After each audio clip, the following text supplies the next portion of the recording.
അനന്തപത്മനാഭൻ എത്തിയല്ലോ. സാർ എന്താ എന്നും കോടതി പിരിയുമ്പോഴത്തേക്ക് വരുന്നത്? കേസുകളൊന്നും ഇല്ല അല്ലേ? അയ്യോ ഇല്ല. നീ ഒരു കാര്യം ചെയ്യ്, നിന്റെ വീട്ടിൽ ചെന്ന് നിന്റെ അമ്മായി അമ്മ അമ്മിക്കല്ലിടിച്ച് കൊല്ല്, എന്നിട്ട് വാ. അപ്പൊ എനിക്കൊരു കേസ് പോവും, നിനക്കൊരു കൊലക്കയറ് പോവും. രാവിലെ കണാകുണ വർത്താനം പറഞ്ഞാണല്ലോ കളിക്കുന്നത്. എന്താ പ്രശ്നം? ചേട്ടാ, ഇവൻ ചോദിക്കുക ഈ ബാറിൽ ഏറ്റവും നല്ല അഡ്വക്കേറ്റ് ആരാണെന്ന്. ഞാൻ ചേട്ടന്റെ പേര് പറഞ്ഞു. അപ്പൊ ഇവൻ പറയാ പുള്ളിക്ക് കേസൊന്നും വാദിക്കാൻ അറിയില്ല, പുള്ളിയുടെ മോൻ കണ്ടാൽ തന്നെ അറിയില്ല, ഒരു കണാപ്പാണെന്നൊക്കെ. സത്യം അതാണെങ്കിൽ ഇങ്ങനെ പരസ്യമായിട്ട് വിളിച്ചു പറയാൻ പറ്റും.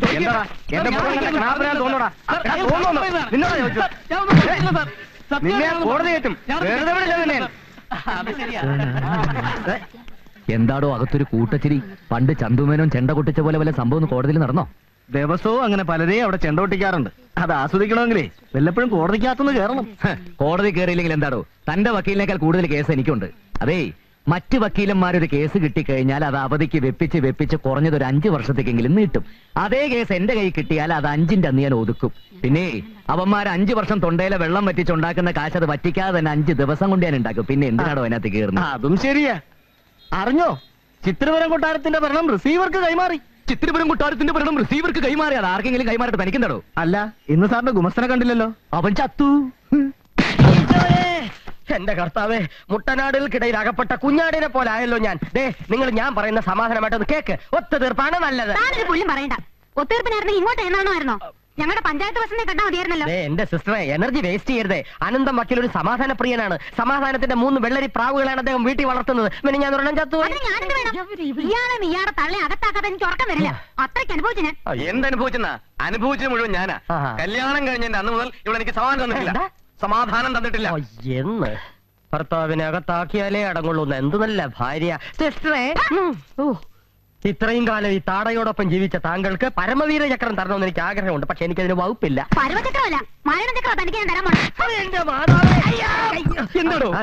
അനന്തം വരുന്നതിന് മുമ്പ് ഇവരുടെ പ്രശ്നം ഒത്തുതീർപ്പാക്കാൻ ഞാൻ ശ്രമിച്ചതാ. ഇവരെന്നെ ഇപ്പൊ തീർത്താന്.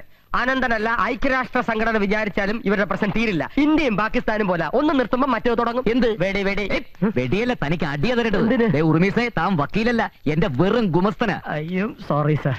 ഇതെന്താ കാളത്തന്തിയെന്ന് വിചാരിച്ചോ? പ്രശ്നങ്ങൾ പരിഹരിക്കാൻ വേണ്ടിയിട്ടാണ് ഒത്തുതീർപ്പിനെ വിളിപ്പിച്ചത്. എനിക്ക് കോടതിയിൽ നിന്ന് തന്നെ വിധി കിട്ടണം. അതിനൊരു 9 വർഷമെങ്കിലും കാത്തിരിക്കേണ്ടി വരും. 9 വർഷം? കോടതിക്ക് നിങ്ങളുടെ മാത്രമല്ല, വേറെ ഉണ്ട് ഒരുപാട് കേസുകൾ. പ്രതിഭാഗം വക്കീൽ ഹാജരാകുമ്പോൾ വാദിഭാഗം വക്കീൽ അവധിക്ക് അപേക്ഷിക്കും. അങ്ങനെ നിങ്ങളുടെ കേസ് നീട്ടിവെച്ച് നിങ്ങൾക്ക് അനുകൂലമായൊരു വിധി കിട്ടാൻ ഏകദേശം ഒരു 9 വർഷമെങ്കിലും കാത്തിരിക്കേണ്ടി വരും. ഇതിനുള്ളിൽ എത്ര പ്രാവശ്യം നിങ്ങൾ കോടതി കയറി ഇറങ്ങണം? ഇനി നിങ്ങൾ തന്നെ തീരുമാനിക്കുക. ഒത്തൊരുമിച്ച് ജീവിക്കണോ അല്ല അടിച്ച് പിരിയണോ എന്നല്ലേ ഉറു.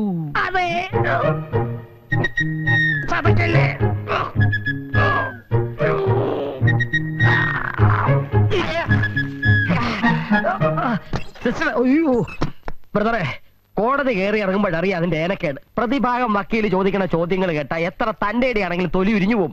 പരപുരുഷ ബന്ധം, അവിഹിത ഗർഭം, അനാശാസ്യ നടപടി, പീഡനം, ഇതൊന്നും സ്ഥാപിച്ചെടുക്കാൻ ഇക്കാലത്ത് യാതൊരു പ്രയാസവുമില്ല. ഒരു പെണ്ണ് വിചാരിച്ചാൽ മതി, വാദി ചിലപ്പോ പ്രതിയായെന്നിരിക്കും. ഇനി നിങ്ങൾ തീരുമാനിക്കും ഒത്തുതീർപ്പ് വേണോ അതോ തമ്മിൽ തല്ലി പിരിയണോന്ന്. അനന്ത, സത്യത്തിൽ അനന്തനെ സമ്മതിച്ചെന്നിരിക്കുന്നു. തമ്മി തല്ലി പിരിയാൻ വന്നവരിപ്പതേ ഇണക്കുരുവികളെ പോലായി. അനന്തന്റെ ഗുമസ്തനാകാൻ ഭാഗ്യം കിട്ടിയതിൽ എനിക്ക് അപമാനമുണ്ട്, അല്ല അഭിമാനമുണ്ട്. ഇണക്കുരുവികൾ പറന്നു പോകുന്നതിന് മുമ്പ് അണ്ണൻ പോയി വേഗം ഫീസ് കളക്ട് ചെയ്യേ. തന്നോടാ.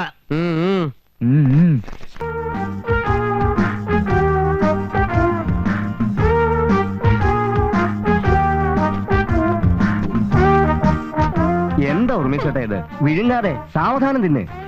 എന്ത് മൂടോടെ അമുക്കുക എന്നുള്ള എന്റെ ഒരു ശീലമായിപ്പോയി. ഓരോരുത്തർ തൊണ്ടി വിഴുങ്ങുന്നു, പിന്നാണോ തൊണ്ടില്ലാത്തൊരു പഴം. അപ്പൊ ചേട്ടൻ പറഞ്ഞ പോലെ IPC 304B തന്നെ പിടിക്കാം അല്ലേ? ചുമ്മാ പിടിച്ചാ പോരാ, മുറുകെ പിടിക്കണം. സംഗതി ഡൗറിയിടത്താ. അതെ, ലോ കോളേജ് 3-4 വർഷം ചരച്ചോണ്ടൊന്നും കാര്യമില്ല. അനുഭവജ്ഞാനം വേണം, അതാണ് എന്റെ വിജയം. പിന്നെ 2-3 ഉണക്കപ്പഴം ഫീസായിട്ട് തള്ളിയാ പോരാ. ഇപ്പൊ ലോ പോയിന്റ്സിനൊക്കെ ഭയങ്കര ചാർജാ. വാദം കഴിയട്ടെ, തരാന്നേ. വാദം കഴിയുമ്പോ പിന്നെ പിത്തമാവും. അപ്പം കൈ കാശില്ലാതൊന്നും പറഞ്ഞേക്കരുത്. എന്താടോ ഉർമീസെ പുതിയ വക്കീലിനെ ചാക്കിടുന്നത്? തന്റെ അനന്തം വക്കീൽ എത്തിയില്ലേ? കോടതി പിരിയാറായില്ലല്ലോ, അപ്പോഴല്ലേ ഒത്തീർപ്പ് വക്കീൽ എഴുന്നള്ളൂ. തനിക്ക് ഈ ഒത്തീർപ്പ് വക്കീലിന്റെ കൂടെ നടക്കാതെ കേസുള്ള വക്കീലന്മാരെ കൂടെ പോകാൻ പാടില്ലേ? എന്നെ കണ്ടു പഠിക്കേ. അനന്തന് കേസില്ലെങ്കിൽ ഞാൻ സഹിച്ചു. താൻ തന്റെ വക്കീലിന് കേസുണ്ടാകാൻ ദൈവത്തിനോട് പ്രാർത്ഥിക്കുക. അല്ല പിന്നെ അത് അനന്തം വന്നല്ലോ. അനന്തനെ കുറിച്ച് പറഞ്ഞ് ഞാനിപ്പോ എന്റെ നാക്ക് വായിലോട്ട് ഇട്ടതേ ഉള്ളൂ. താൻ കണ്ടില്ലേടോ? ചീഫും ക്ലോസും കഴിഞ്ഞോ? കഴിഞ്ഞു. അനന്തൻ ഇരിക്കെ, നമുക്ക് ഇനി വിസ്തരിച്ചൊന്ന് ഞാൻ വിസ്തരിക്കാൻ വേണ്ടി വന്നതല്ല, വക്കീലിനോട് താങ്ക്സ് പറയാൻ വേണ്ടി വന്ന. ഈ കുരിശിനെ പുതിയ ഗുമസ്തനായി കിട്ടിയ സ്ഥിതിക്ക് എനിക്ക് നല്ല വേറെ ആളെ തപ്പാലോ. അനന്ത സ്റ്റോപ്പ്. എന്ത് ബങ്കത്തോയി പറയുന്നത്? ഇന്നലെ കോട്ട് വിട്ടോണ്ടിറങ്ങിയ ചീള് പിള്ളേരുടെ ഗുമസ്തനായിട്ടിറങ്ങിയ ഉർമിസിനെ കിട്ടില്ല. ഞാൻ ഇവന് കുറച്ച് ലോ പോയിന്റ്സ് പറഞ്ഞു കൊടുക്കായിരുന്നു. ചുമ്മാ കക്ഷികൾ കോടതി വരാതെ കാത്തു നിൽക്കുമ്പോഴാണോ താൻ ഇതിനകത്ത് കയറി വല്ലവന്റെ ഇര വിഴുങ്ങുന്നത്? നിലാവുണ്ടെന്ന് കരുതി വെളുക്കോളം മോട്ടിക്കരുത്. വല്ലപ്പോഴും അല്ലേ നിലാവ് കിട്ടൂ. അപ്പം മോട്ടിക്കാവുന്നിടത്തോളം മോട്ടിക്കാം. കക്ഷികൾ കോടതി വരാതെ നിരങ്ങട്ടെ. ആര് പറഞ്ഞു തൊട്ടതിന് പിടിച്ചെടുക്കുക കേസ് കൊടുക്കാൻ? അതുകൊണ്ടാണോ ഞാനും താനൊക്കെ 3 നേരം സുഭിക്ഷമായിട്ട് ഭക്ഷണം കഴിച്ചു പോകുന്നത്? പോടോ കോടതി വരാതിലേക്ക്. കറക്റ്റ്. അതെ, 2-3 ലോ പോയിന്റ്സ് കൂടെ പറഞ്ഞു തരാനുണ്ട്. അത് ഞാൻ വന്നിട്ട് പറഞ്ഞു തരാം. അതിന് ഊൺ ഓർഡർ ചെയ്ത് നോക്കി. കൂടെ കരിമീൻ മപ്പാസ് വിത്ത് ലെസ് ഗ്രേവി. ഞാൻ ജഡ്ജിക്ക് കുറച്ച് ലോ പോയിന്റ്സ് പറഞ്ഞു കൊടുത്തിട്ട് വരാം. അതുവരെ ഞാൻ തന്നെ പഴുത്തന്റെ തൊഴിലായിക്കൊണ്ടിരിക്കും. ഇയാൾ എന്നെ ഒരു വഴിയാണ്. ചോദിച്ചാ മതി. നാളെ രാവിലെ തന്നെ അങ്ങോട്ട് ഇല്ലണമെന്ന് പറഞ്ഞിട്ട് ഏട്ടൻ പോയത്. ഇനി സുഗന്ധിയുമായിട്ടുള്ള കല്യാണക്കാര്യം സൂചിപ്പിക്കാനായിരിക്കോ? അതൊന്നും എനിക്ക് അറിഞ്ഞൂടാ. ദേ അവൾ അകത്തുണ്ട്. നീ നേരിട്ട് ചെന്ന് ചോദിക്കും. യുവർ ഓണർ, എന്റെ കേസിലെ പ്രതി നിരപരാധിയാണ്. ഒരു മുറച്ചെറുക്കനെ പ്രേമിച്ചു എന്നൊരു തെറ്റ് മാത്രമേ അവൾ ചെയ്തിട്ടുള്ളൂ. ഇത്രയും ശാലീന സുന്ദരിയായ ഒരു പെണ്ണിനെ 4 ആളുടെ മുന്നിൽ വെച്ച് താലി കെട്ടിക്കൊണ്ട് പോകാതെ ഒത്തുതീർപ്പ് കേസുമായി നടക്കുന്ന എന്റെ ഈ പ്രതിക്ക്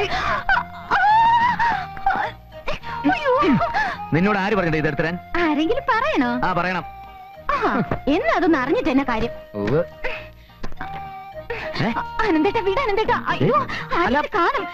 കല്യാണം കൂടി കഴിഞ്ഞിട്ടില്ല. അതിന് മുമ്പ് അയ്യോ അനന്തേട്ട നോക്കി, അപ്പുറത്ത് അപ്പൂപ്പൻ ഇരിക്കുക. അനന്തേട്ട അമ്മായി കേൾക്കുന്നുണ്ടോ? ഈ അനന്തേട്ട എപ്പോഴും ഇങ്ങനെയാ. അമ്മായി ഞാൻ പോയിട്ട് വരാം. എന്താടാ പെണ്ണ് പറഞ്ഞിട്ട് പോയത്? അന്തേട്ട എപ്പോഴും ഇങ്ങനാന്ന് എനിക്ക് അറിഞ്ഞൂടാ. പെണ്ണുങ്ങളോട് ഇങ്ങനെ ആക്രാന്തവും ആവേശവും അധികം കാണിക്കരുത്. മുൻപരിചയമില്ലല്ലേ? ഈ ഒരു വിഷയത്തിൽ അങ്ങയുടെ അത്രയും മുൻപരിചയമുള്ള ആരെങ്കിലും ഇന്ന് ഇന്ത്യയിൽ ജീവിച്ചിരിപ്പുണ്ടോ സ്വാമിയേ? ശരണമയ്യപ്പ.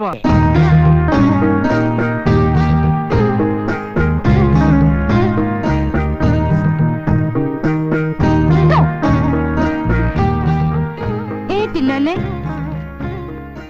എന്തിനെ വിളിപ്പിച്ചെന്ന് അച്ഛൻ പറഞ്ഞോ? ഇല്ല. എന്നാ ഞാൻ പറയാം. നിഷ്കളങ്കയായ എന്റെ ഇളയ മകൾ സുഗന്ധി ദേവിയെ ഞാൻ നിന്റെ കയ്യിലേക്ക് ഏൽപ്പിക്കാൻ പോവാണ്.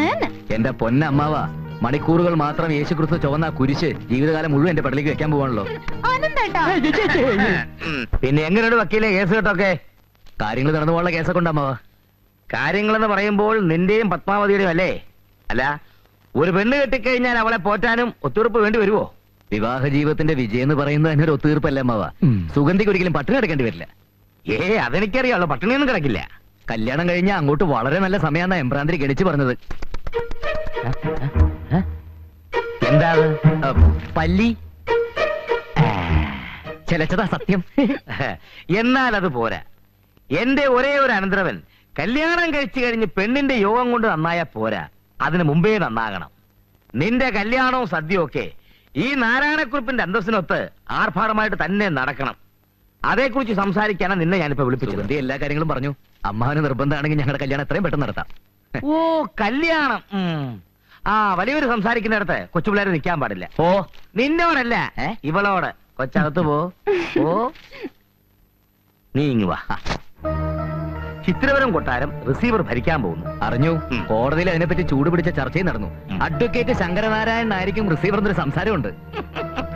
എന്നാൽ ശങ്കരനാരായണനല്ല, അനന്തപത്മനാഭൻ വക്കീലാണ് ചിത്രപുരം കൊട്ടാരത്തിന്റെ റിസീവർ. അതായത് വന്ന് നിന്റെ പേര് കൂടി നീ മറന്നു പോയോടാ കരുതേ.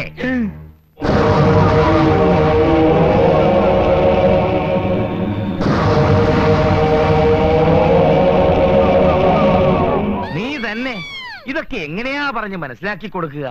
റിസീവർ ഭരണം കയ്യിലോട്ട് കിട്ടി. പോയോ അനന്താ?